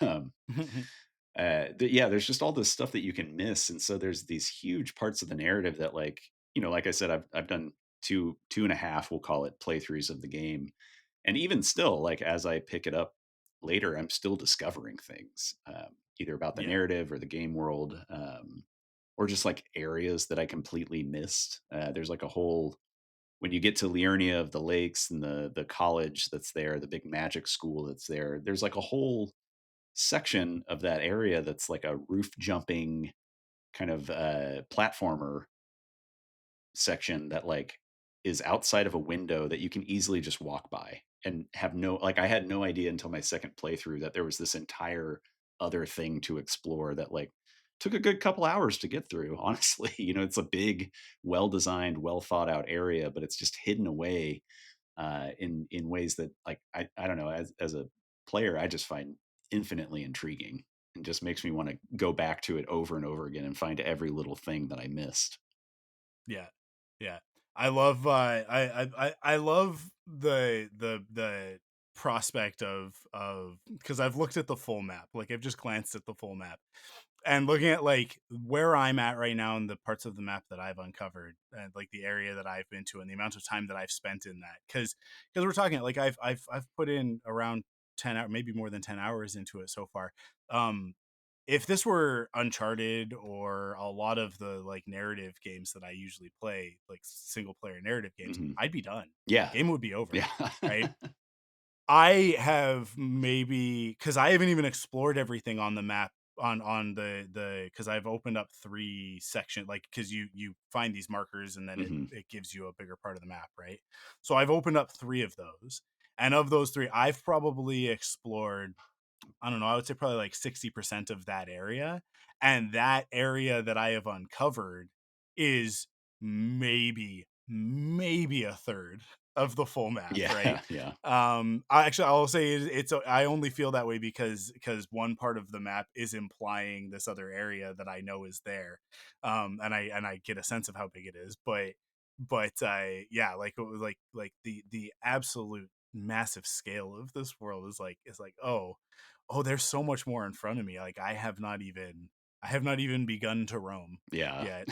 And exploration is one of my favorite things to do in games. So yeah, this is but I do like because of the narrative lightness of it, it's not a thing where like when I come back to it, I'll have to readjust to gameplay. I know that there will be that component of it, especially once I'm into, the more challenging areas, get Hmm. further into the game. It'll be a thing of like, oh, you need to like go back to the starting area and like remember how to rollerblade before you try and race. Yeah. Because every time you put those rollerblades on for the first time, after the winter, you're like, oh, yeah, Oh, wheels on my feet. This is how different. do I do this again? Yeah, it takes a minute to readjust, and so like I know that I'll get that, but I do feel like it's going to be a game that I can sort of back burner and come back to, Yeah. and just like chip away. I'll just chip away, it's I like having those sort of like I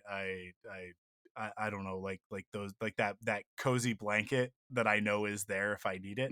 Yeah. That's what Fortnite has been for me for a while of like I'm in between games or oh this game's pissing me off or like I don't have time to get into this thing right now, but I do have 15 minutes to jump into Fortnite and do something, Yeah. Yeah. right? And Elden Ring feels very much like that, where it's like even if I've only got half an hour to play, I can at least slow and incremental progress is still progress. So Oh yeah, for sure. um yeah, and then multiple playthroughs and all of that. So yeah, I mean, I'm that's I'm a very healthy approach that I was not able to manage when I first played the like my first playthrough, I was just like glued to I well, was I completely have these things in the real world that help me keep perspective. They're called my daughters, right, right. and Yeah, children, right. yeah, and as a result, my relationship to gaming has to it really this is why Fortnite looms very large in my life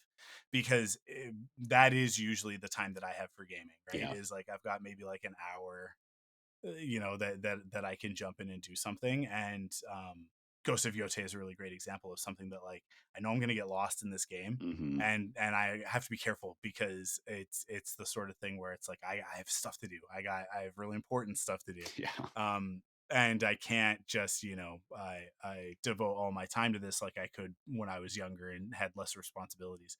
So games like Elden Ring, games like Fortnite that are very easily sort of shelved and then come back to later, they're they become my preferred type of game, Yeah. No, I mean, that because makes it's sense. not.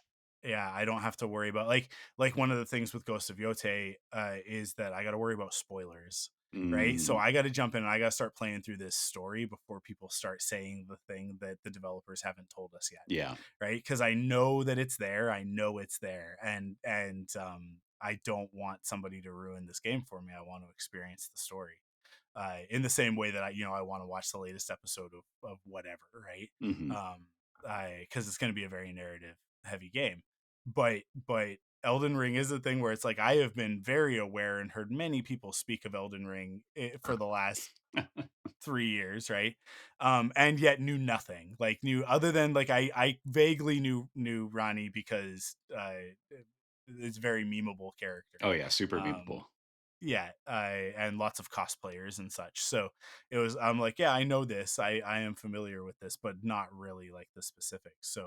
Um, so it's safe in that regard. So, Yeah, it's but all of that interesting. to say, thank you for bringing it to me because it's been very enjoyable. Oh yeah, no, of course. I mean, I'm glad that you're having fun with it, and also that you Yeah. have a healthy time management system in place. Eh, yeah, it probably sounds healthier than it actually is because there's been a couple of nights this week in order to get to that 10 hours where I've been up until 1 or 2, Yeah. but yeah, it's but well worth it, enjoyable, for sure.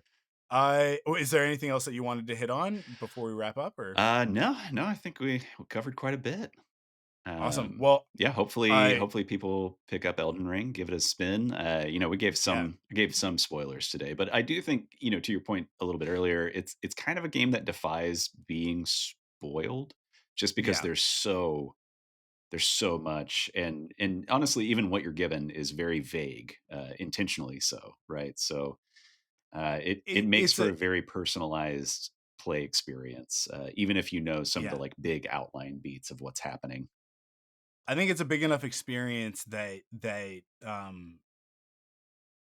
we couldn't possibly in the time that we've allotted for this cover everything Oh, anyways. absolutely not. Yeah. um and you're not gonna on one playthrough you're not gonna see it all. No. You're not gonna see the whole game, right? So yeah I think it's one of those ones where it kind of lends itself towards that conversation, and you sometimes spoilers, especially 3 years after a game of the year contender like this has sort of had its moment. I think spoilers become the thing that finally gets somebody to play it, Yeah. right? Yeah. It's so I look at that and I go like, no, I think we're good. I think we're good to spoil a little bit because I think sometimes that can be the difference between somebody going like, oh, I overlooked this. That's been my experience in the past for sure. Mm. Is that somebody has then like spoiled a story element and I go, No, that's oh, well, had I known that that was there, yeah. I would have played this a long No, time that ago, actually right? sounds really So, interesting.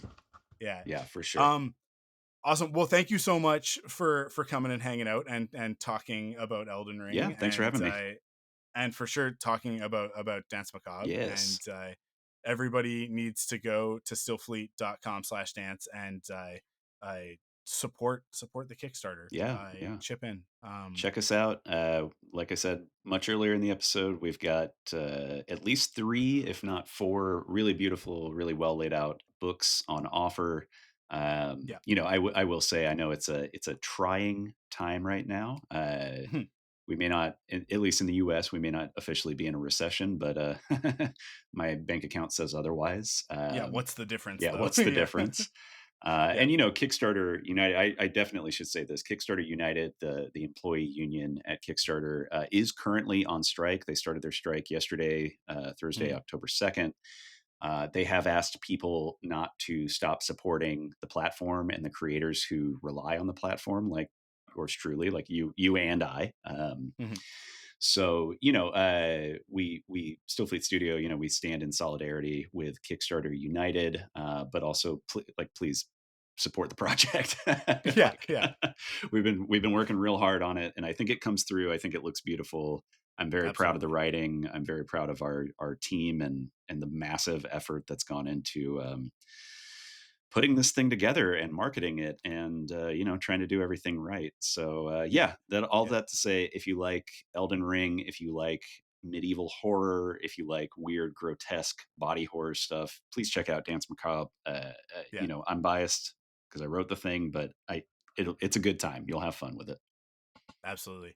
Yeah, yeah. I will just say, I Stillfleet Studio is, I'm so grateful that White came to me and was like, "Hey, come play in our sandbox," and that I've gotten to link up with all of you, and collaborate on so many things. I in just in the last year or so, but I there's like there are so many things that all of us want to do I with the grit system and with Stillfleet Studio in the future, and I think that I even if Dance Macabre isn't the thing that you're like, oh, this is 100%, like up my alley.